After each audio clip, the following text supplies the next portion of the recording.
welcome back to Final Fantasy XIV. We are back here in the Astrologicum to continue our Astrologian quest, and still I'm a New Game Plus because I'm still level 60 and this is a level 35 quest.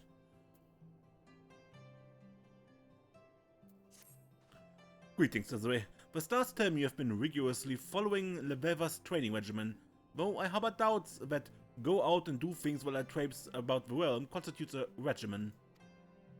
Still, she's all we have, so suppose we have to make do.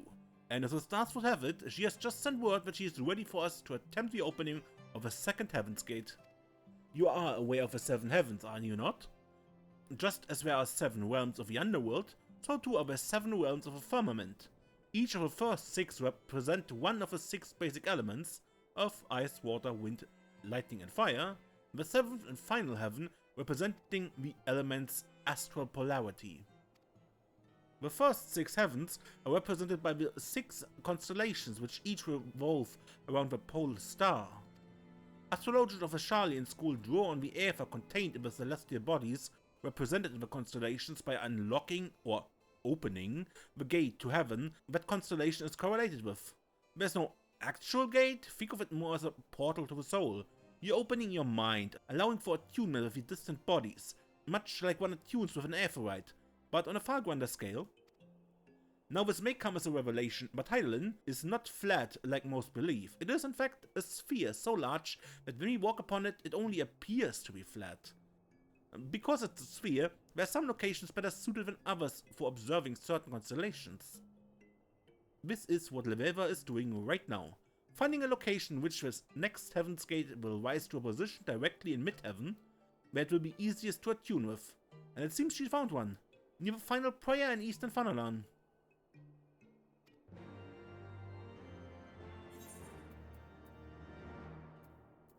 Good, then let's go to Eastern Fanalan.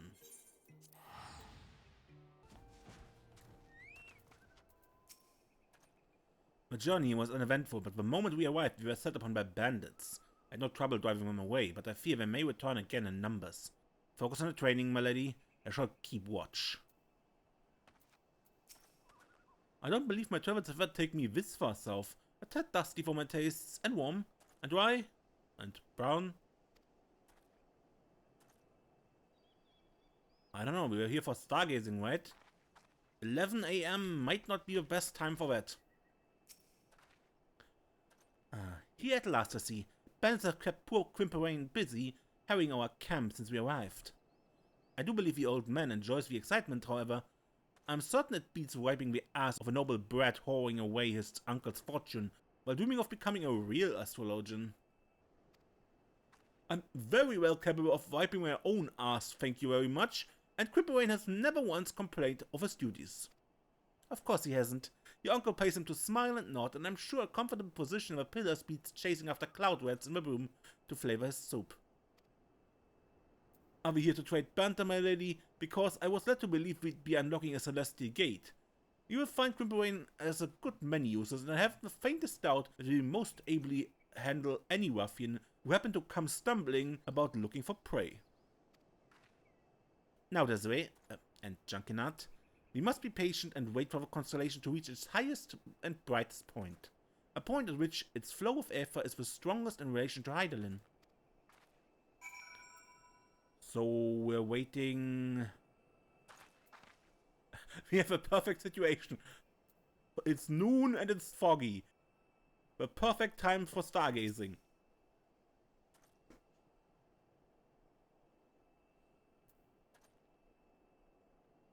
But nothing a cutscene can fix.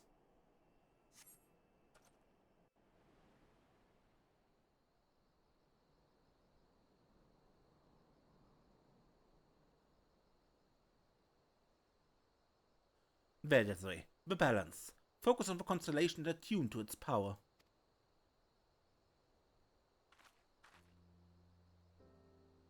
The balance represents the heaven of fire, a realm made prosperous by the blessing of her traders, but at the same time one whose equilibrium is maintained by the divine judgment of a Zima, the Warden.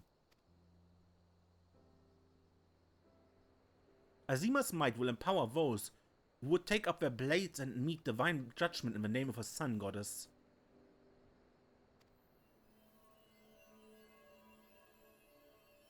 And thus has the balance burnt crimson in your heart, unlocking the gate to the second heaven.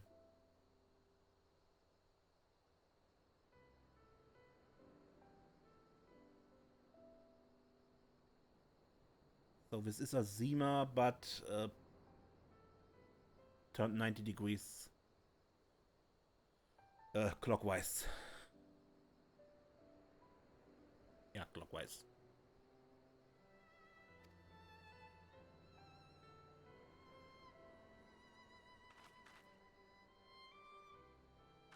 Now let us speed ourselves to the next location. Little Amigo. Where's the soon you ask? Would you rather I had you to commit yourself to another several moons of using malefics to put down hedgemolds? I thought not. Then let's hurry up.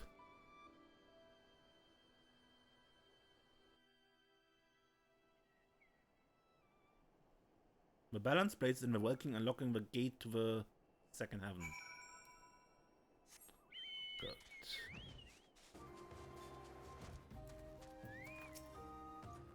Lord Junkinard complains of the sand, but only because he sees it as a nuisance. But sand can be a wonderful thing, if you know of its benefits. For example, it can be used to polish your mail or cover your body at night to stave off the desert cold. Am I boring you, my lady? No. One gate in my first 17 years, and now look at me. Perhaps my previous methods of training were not the most efficient. Be patient, Desiree. Allow the stars to make their ascent to mid-heaven. Once they have, survey the skies and let the power run through you. Well, at least today we have... Here you have sunshine. That's better than fog.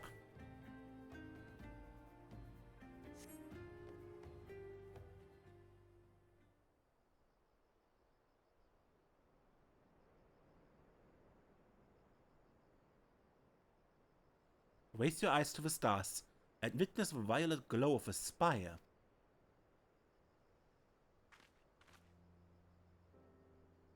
In the third heaven rises an iron tower of spinning gears and taut springs, constructed by the builder himself.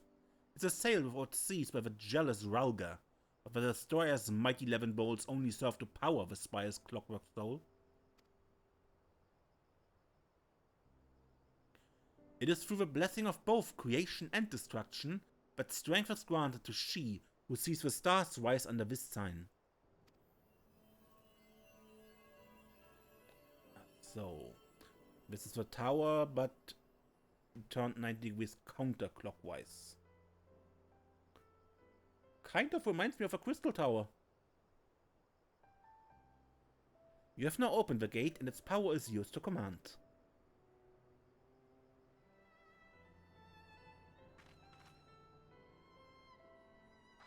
Using the arcane to draw upon the powers of the stars they represent. This path we walk as astrologians is called the Royal Road. It can be treacherous and fraught with peril, but it can lead men and women to greatness.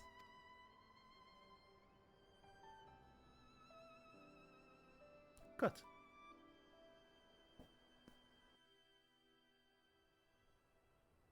The spire blazes in the welkin, unlocking the gate to the third heaven. One gate, that's the same.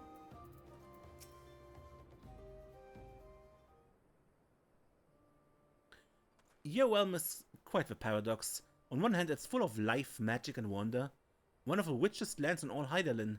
On the other, it's literally brimming over with strife. Take little Amigo, the wretched souls displaced from their homes by the flames of war, or Ishgard, might in its own pointless conflict with an enemy so old it does not even remember why it fights.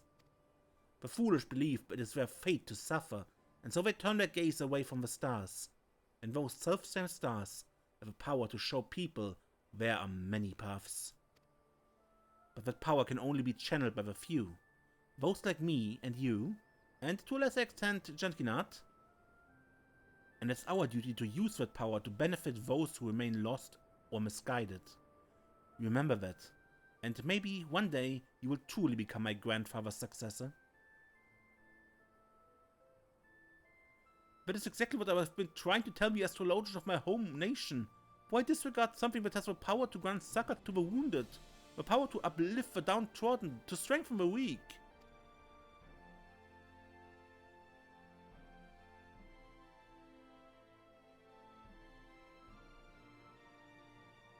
The answer to that is easy.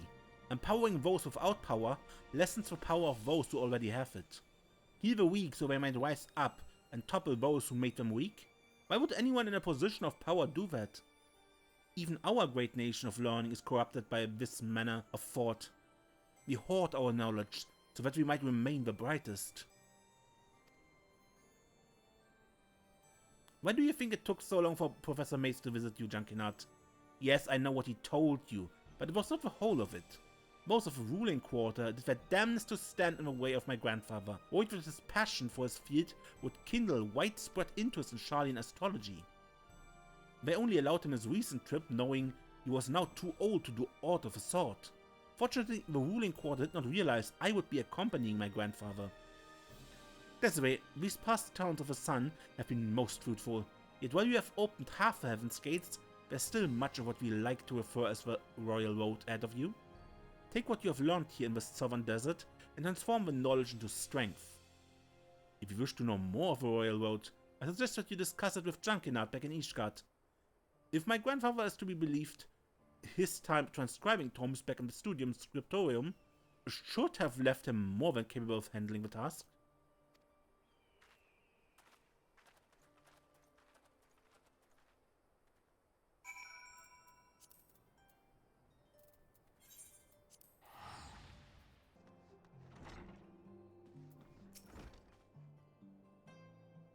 You wish to know more of the royal road? I seem to recall it's something to do with reassessing the attribution of an arcanum before reading it, which would result in a slight alteration of predestination. Or perhaps something to do with the kings and queens of the minor arcana? It was over a decade ago. So much for that.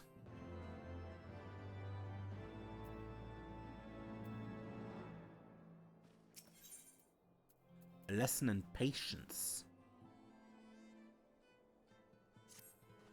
Are you doing well, Desiree? Well then, that at least makes two of us.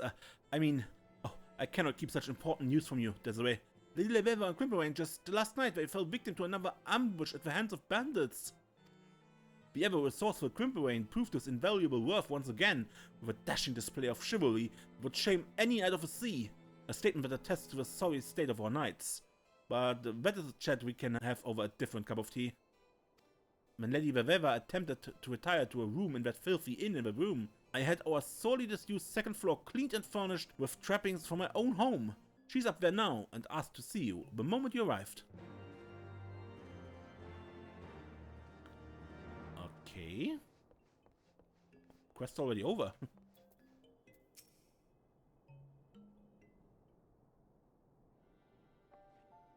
Wait, you don't seem at all surprised to see me here? The Gen cannot tell you of the attack. Damn the fool. After I told him to keep his mouth shut. Though I suppose I must bear some of a fault for ever thinking he could do as he was told.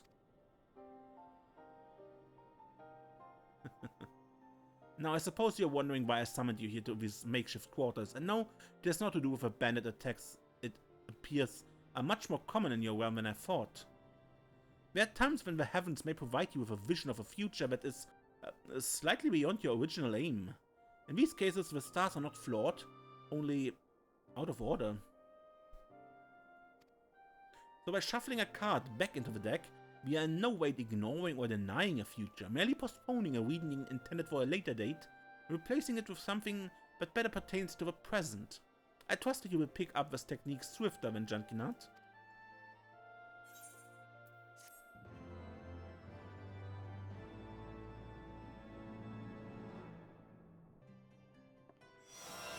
Divinations of Astrologians transcendent echo deep within your soul. Anyway, further we go.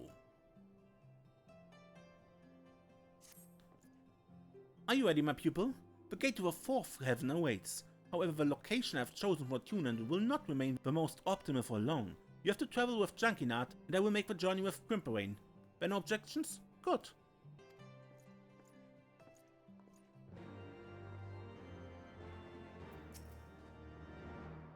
If it is Lady Leveva you seek, she just left with Crimpering for Limsa. If you make haste, you will still be able to catch him at the airship landing. Me?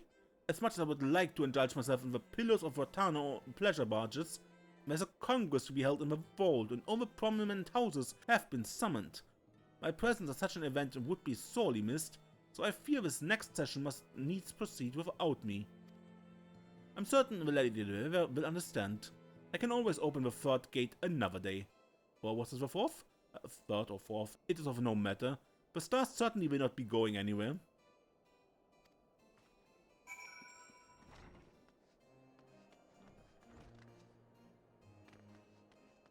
I mean, he's not entirely wrong, but...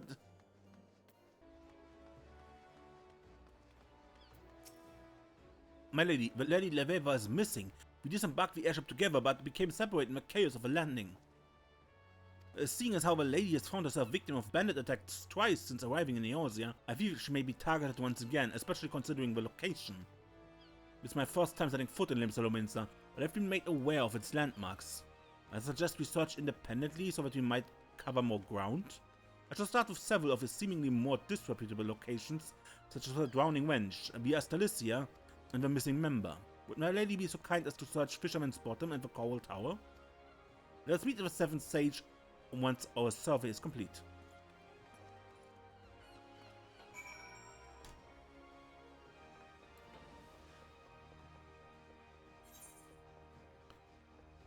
You go to the Astrologian right here, and I go to the Fisherman's Bottom over there, yeah?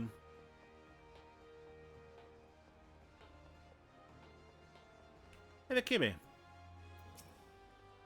20-odd summers as I spilled from your ma's loins, and ain't once I ever heard the word Astrologian.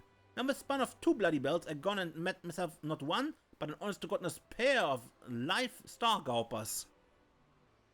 Didn't see where that other fair-skinned lass buggered off to. Once at that, though, oft end up on the pleasure barges if you catch me drift.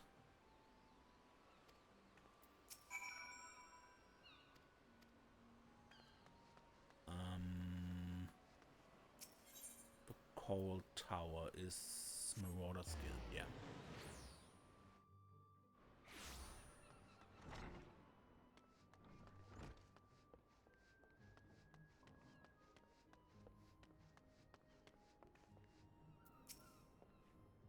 Another Astrologian, how odd. It's not often that even our city-state, known for its diversity, welcomes a single reader of its stars through its gate, let alone 2, and the same day no less. Yes, I took a few moments for my duties to speak with her about the city-state. She seemed quite interested in our dealings with the Sargin, the Serpent Reavers, and the Garlean Empire. I told her what I could, but she left after only a few moments. It was as if she thought she was being pursued, but the Sharlian was gone before I could assign her a yellow jacket escort.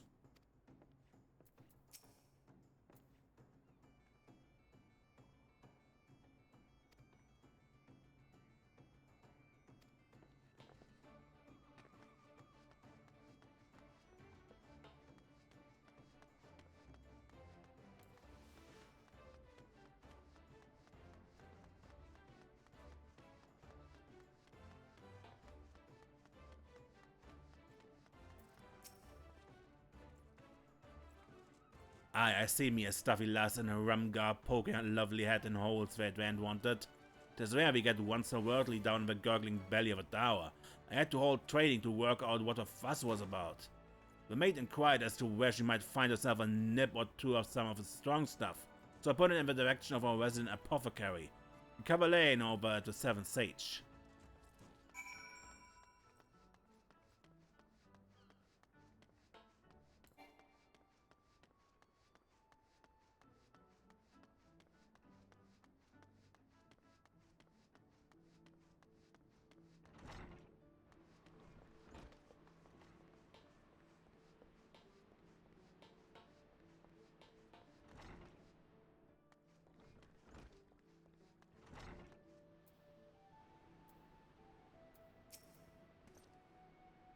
Lady Desiree, I bear good tidings. The Lady Leveva is scheduled to return here within a matter of bells. It seems she entered a contract with Coverlane for the purchase of several of the apothecary's wares.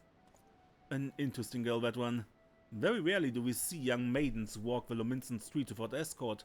Almost never do they come to me seeking spice. Still, she did appear quite uneasy, as if being watched or followed. Suspicions, I must say, not uncommon in our fair city. Might she be in some manner of trouble? Those few agreed to speak with me at the drowning wench and the missing member claimed the same. My short stay at the Astrologia bore no fruit whatsoever. What were you able to find, my lady? Much the same. I see, so we have ascertained that the lady is being followed, and that she is aware of the fact. If that's the case, I believe she will attempt to move somewhere she will be in plain sight of as many people as possible. I doubt it will help in this town. Kidnappings and killings are conducted in broad daylight here, and when they happen, most people just keep their heads down so as not to have them removed from their shoulders. 12th damn this town, my lady. I shall set out once more and try to locate Lady Leveva. There's still the chance she may return here on her own, so I ask that you remain in case she does. If she has not arrived at the rendezvous point by the time of her scheduled meeting with Carvalane, we shall both go to the one location that is most populated after the sun falls in Nimsa. The drowning wench.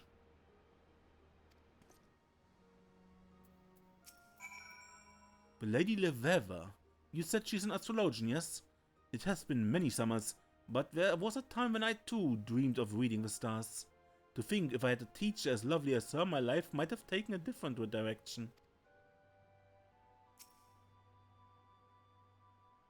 And we have a solo duty.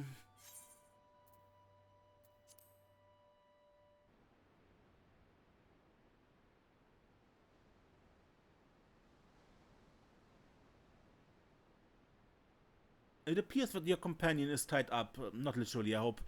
Perhaps you should head to the wench and see if she is there like your friend believes. Though I fear that if she did not make it that far, you may never find her again, at least not alive. Why not, my starry-eyed friend? If by chance she were to arrive here after your departure, you have my word that no harm shall come to her while she remains within the 7 Sages' doors.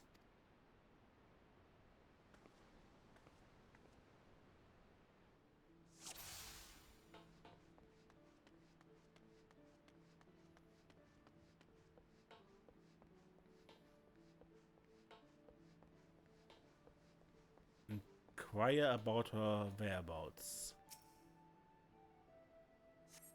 Woman in black? What's wrong with a woman standing before you? Not what I'm looking for.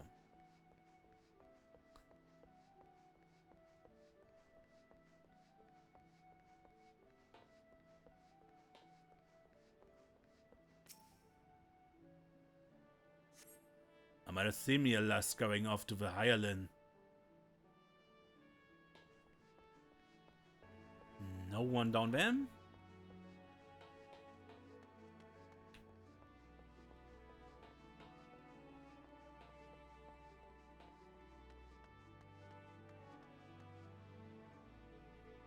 Will someone not save me? You don't look. Me, brave knight in shining armor, come and give me gutter a kiss.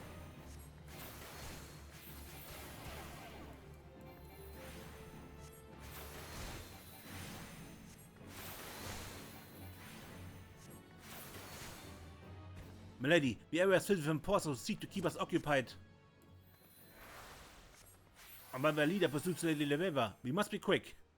That there are those who would attempt to stall us must mean the lady still eludes them.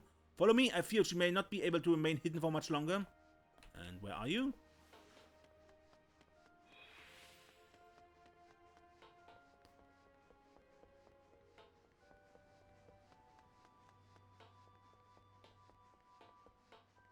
Not on you?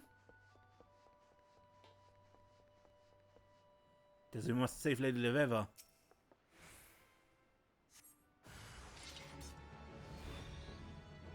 Like moths to a flame, she'll be pleased when I bring her back her wings.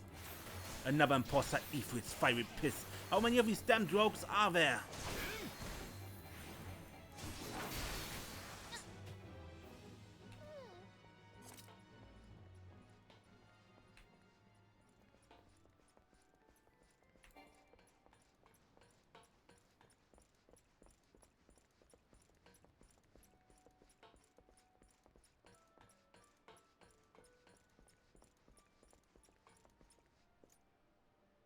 Which one is Lady Leveva?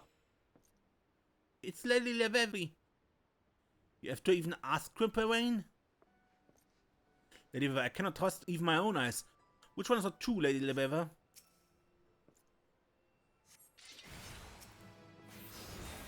Leveva Heaven's Reader. Quite clever of you, Desiree, to discern which of us was the imposter. Lady Leveva, stay behind me. Evil still lurks. Foul spouts, I thought she was one of us.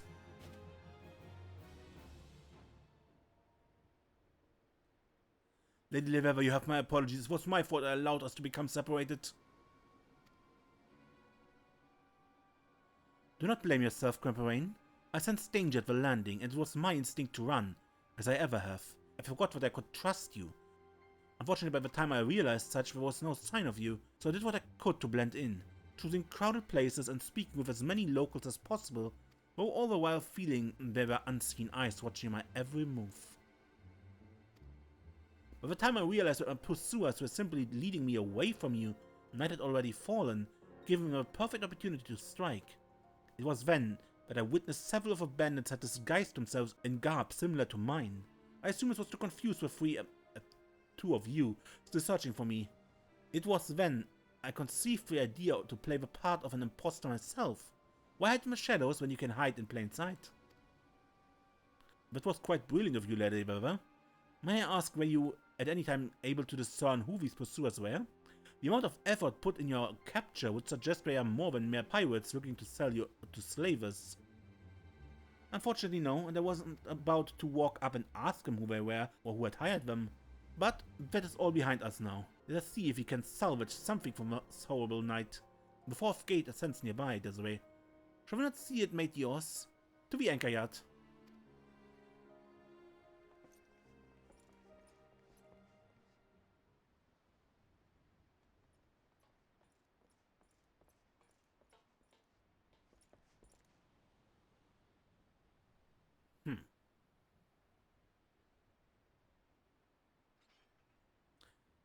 Well, I'll be a barnacle on a kraken's ass if it ain't the star-gawping lassie come to squire us our fortunes.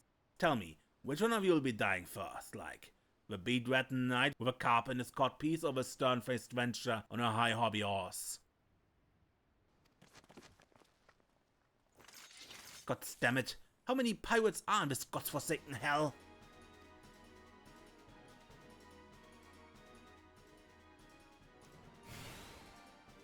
Defeat the serpent reapest? There's no end to them. Relax. What is it you want from me, then? Coin? Is that it? You can have all you want. How kind of you. Though it ain't your purse we are hired to snatch. But we'll make sure your coin makes its way into deserving hands once we're tied and gagged you and left your friends here bleeding in the gutter.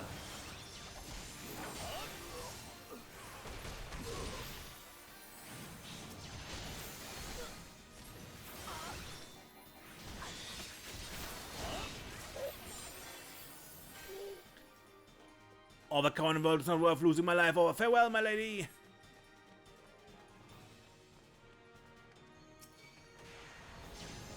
Oh, you won't get away this time.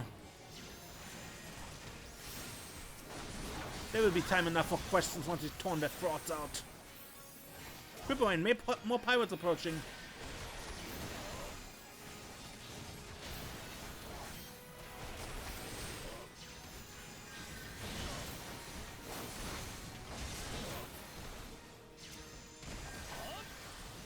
The Night Watch reported the pair of mages flinging magics down at the yard. Thought it might be you two. Could you be clamor all the way down at the bottom and ain't the one to turn a deaf ear to proper midnight melee? Well met, my new friends. More assistance is most timely. Let a pair of new blades keep us from our prize, boys. Attack!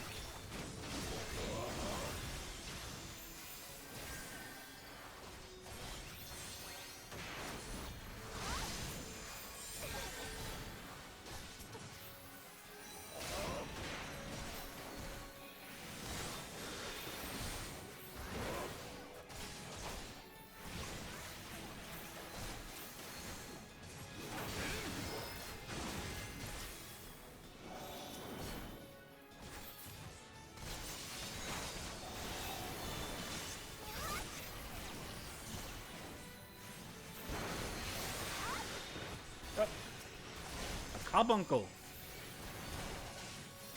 A manservant or a maid, that's all I was told. Worked up quite the force I have. If you find yourself beset by any more pirates or brigands or such, I'll be wetting both me blade and me whistle over the wench. A fine sport of merrymaking if I do say so myself. Maybe next time you can learn me a couple of them Star Treks.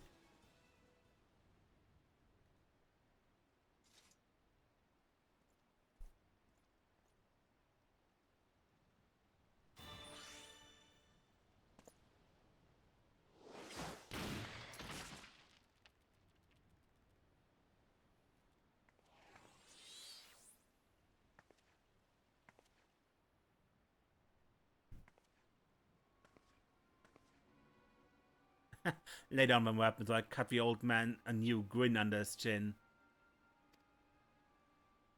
I cannot believe it actually worked. Nor can I, but then again, never have I fought someone so credulous. Now let us do this as we do in the Fear Babes. You step over here and let the man go. Easy peasy.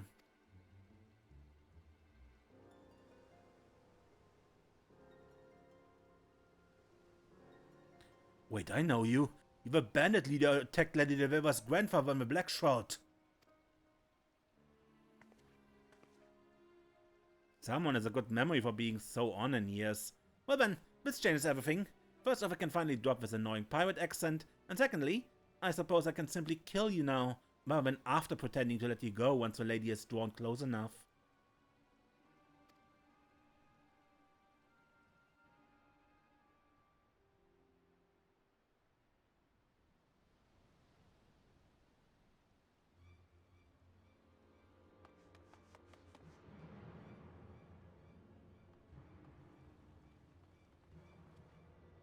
Stop right there, unhanded man, or I'll have your head tarred and on the prow of a galley by cockcrow. First maniacal marauders, then feline fishers, and now the commodore of a thriving philosocratic navy. How many more gods is the machine going to drop on me? Until next time, Lady Leveva.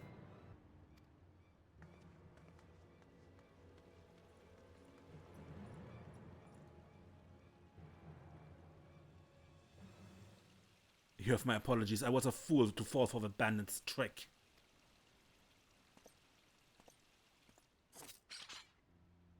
Amazing. In all my years, that was the first time I've ever seen that feigning death trick actually work. But now is not the moment to be dwelling on our many failings. I have a dastard to apprehend. You'd be surprised how often people run after being told to stop right there.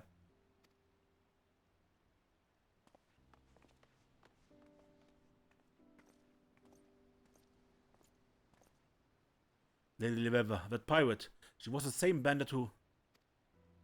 Yes, I know.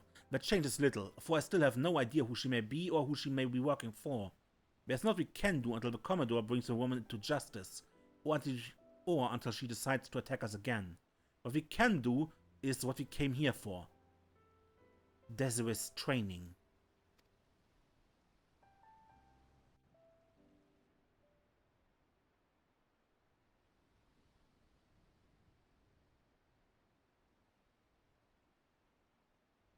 Now look to the stars and behold the arrow.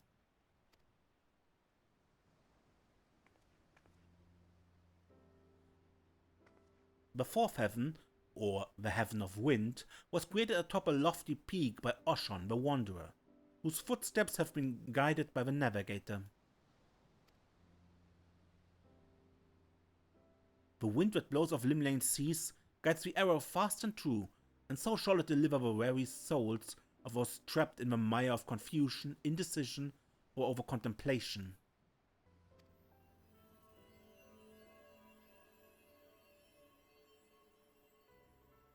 That's upside down. Or close enough to that at least.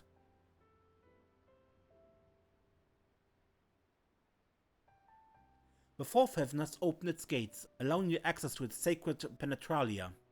From this day forth, its power is yours to interpret and wield.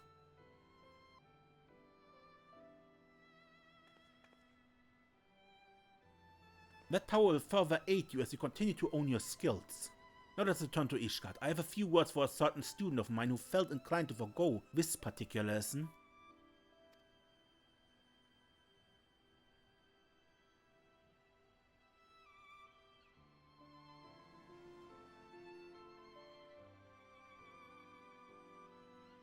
The arrow blazes in the welkin, unlocking the 4th gate.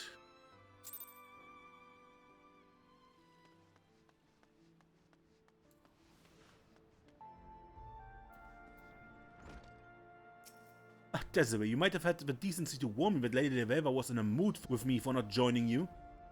She seemed to think I was to blame for your misadventures. Now, why would that be? It's not as if my being there would have prevented the band from attempting to abduct Leveva. These being the same bands who attacked you in Blackshroud, which, by the way, is another location I was not at. This is plainly something far beyond our control. And furthermore, it's not as if I was merely sipping cordials and waltzing with the baronets. I was helping further our cause. I spoke with several high-ranking cardinals about Lady Leveva being granted the opportunity to speak at the vault regarding Charlian astrology. What do you think of that? I was politely turned down, of course, but it is a gesture. The gesture that will one day lead to another gesture, which will one day lead to a head inclined slightly in the general direction of another gesture. Little steps, my protege, little steps.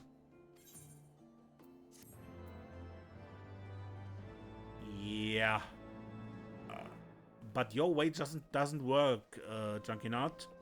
So I think we should try Lady Leveva's. But that shall be it for this episode. And next time we continue this, and until then, I'm Mace and don't get lost.